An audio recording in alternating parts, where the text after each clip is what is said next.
I am live. I'm reading The Laird and the Lady. It is a book by Joan Marshall Grant, and this is a fiction.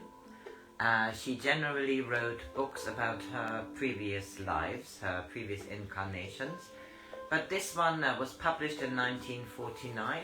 It's a romance which started in a French chateau with the Laird and the Lady. The Lady is an American millionaires traveling incognito to escape from fortune hunters. Anyway, they get married, but Rowan still doesn't know that she is a millionaires.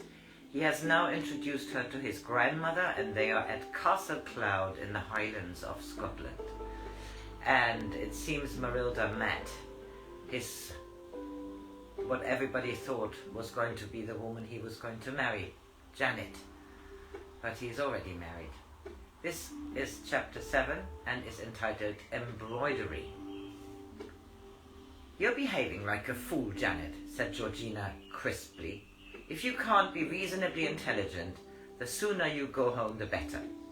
Janet glanced at the door of her hostess's sitting room to make sure it was firmly closed. To be scolded by the one person she had counted on as an ally was bad enough, but to be overheard would be the last straw. "All right, I'll go," she said sullenly. "I thought you wanted me to stay." "I wanted you to help me to show Rowan that his marriage is unsuitable." "It is unsuitable, and the sooner he comes to his senses the better. Better for everyone, including Marylda.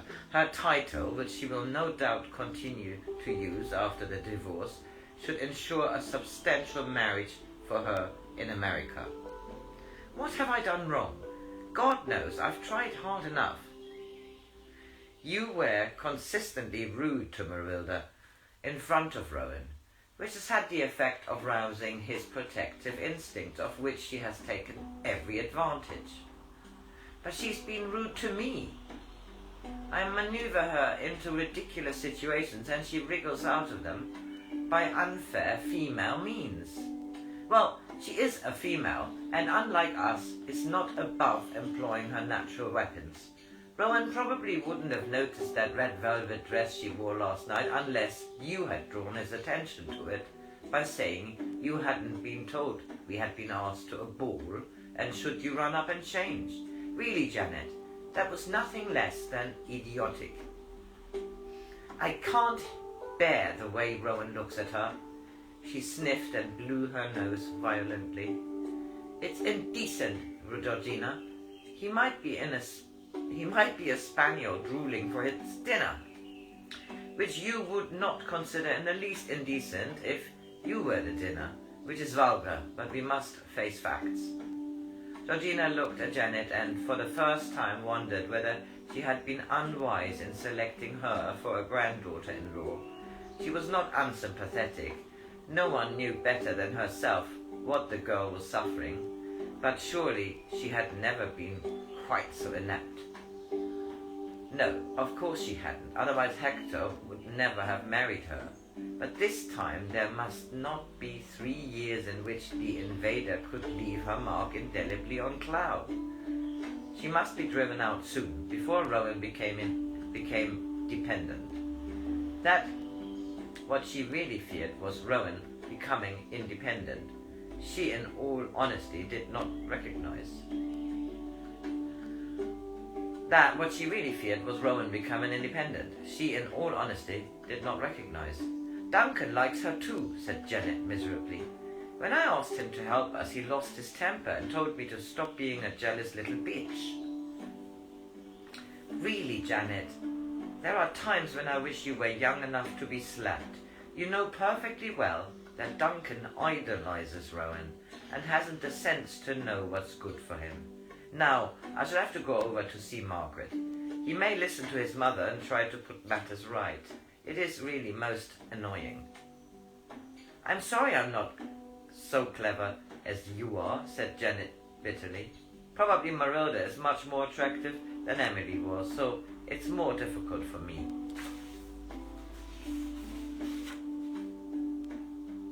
Georgina opened a cupboard and poured out 2 glasses of sherry. a luxury seldom permitted, but on this occasion necessary to conceal how disturbing she had found Janet's last remark. Did she dislike Marylda because she had even a facial resemblance to Emily?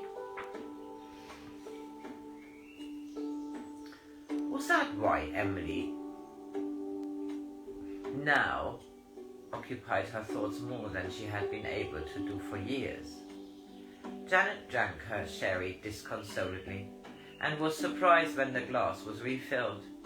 It was some comfort to know that Georgina, for all her ability to appear unmoved, was also finding the situation difficult. Georgina felt her resentment towards Janet diminish. The girl certainly had a knack of putting her finger on the aching tooth. This superficial likeness had been enough to remind of her of the past. There was no other reason for the odd illusion experienced several times since Marylda's arrival that she could actually hear the song with which Emily had entertained the gentleman after dinner. "Sing me home," said the long-lost lady, "sing me home to my own roof tree." A silly little tune, even more silly to think that its echo could still disturb her. Yet how extraordinarily powerful is the association of ideas. 2, no, 3 glasses of sherry in the morning were enough to make her, Georgina, believe that the actual words had drifted in through the open window. She got up from her chair and said briskly, "Run along, Janet, and don't forget what I've told you. Be civil in public. But if you should happen to cause Marylda to go crying to Rowan for sympathy, well, I have taught him to make the proper action against sneaking." She went to the desk and opened the household account book. Adding up figures is an excellent antidote to sentimentality. "Sure there's nothing more," said Janet, reluctant to leave the one room where Marylda would be sure not to find a welcome. "You should powder your nose thoroughly before you come down to lunch," said Georgina decisively. "And if your eyes are red, you had better ask Mrs. MacTaggart to give you sandwiches. I shall tell the others that you've gone fishing."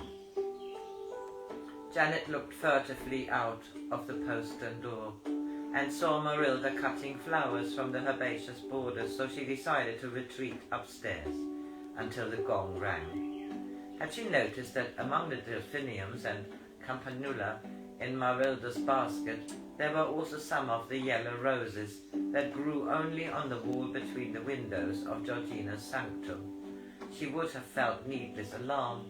Marylda had not heard the drone of their voices, for she had been singing a song that Nanny Lovell had taught her when she was a child.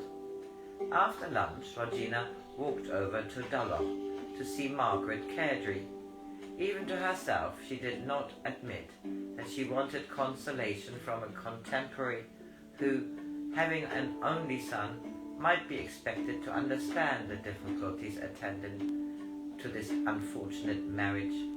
Margaret must be told that Duncan's apparent partnership was due only to Janet's lack of tact. It would then be up to her to see that his influence on Rowan was exerted in the right direction. Margaret, during 10 years of marriage, had learned both to respect the Cairdrys and to have a lively sympathy for their wives. As a widow, she had been able to impress something of her vague but kindly personality on her house, and the flowery chintz and bowls of pink and mauve sweet peas in her drawing room were a sign of her private revolt against the harsher fabric of life as represented by Georgina. She was under no illusion as to the purpose of the call. In spite of the excuse that Georgina had come to see her, she had been forced by the elder woman to join. Georgina put up the subject with the determined persistence of a spaniel working covert. It was rare to see her at a disadvantage, so Margaret refused various tempting leads until she was ready to take the initiative. "I want to give a little party for the bride. but I thought I had better consult you first so that our dates don't clash. What dates? Margaret pretended not to understand. The dates of your arrangements, dear. Are you going to start with a dinner or have a dance so that everyone can be invited?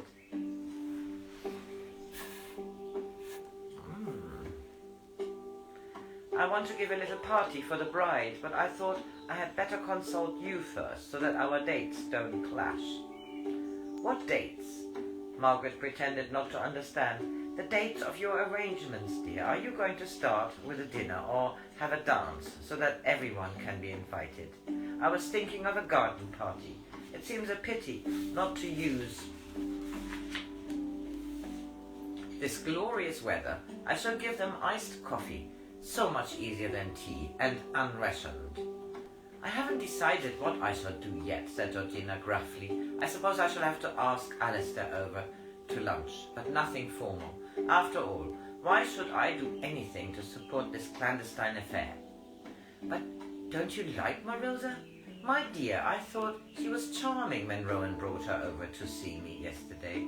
Such a lovely figure and those magnificent dark eyes.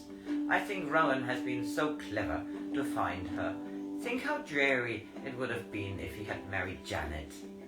Why should it have been dreary? Janet is a thoroughly decent girl. She'd have made Rowan a good wife and given him plenty of healthy children with no nonsense about them. But still dreary. Why shouldn't the poor boy enjoy himself? If you hadn't kept him on such a short rein, he might have grown out of the desire for glamour.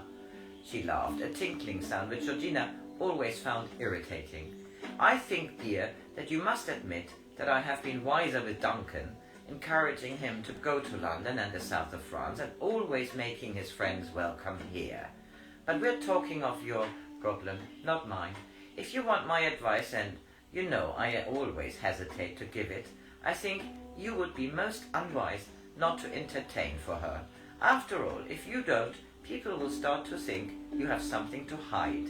Marylda is quite respectable, isn't she?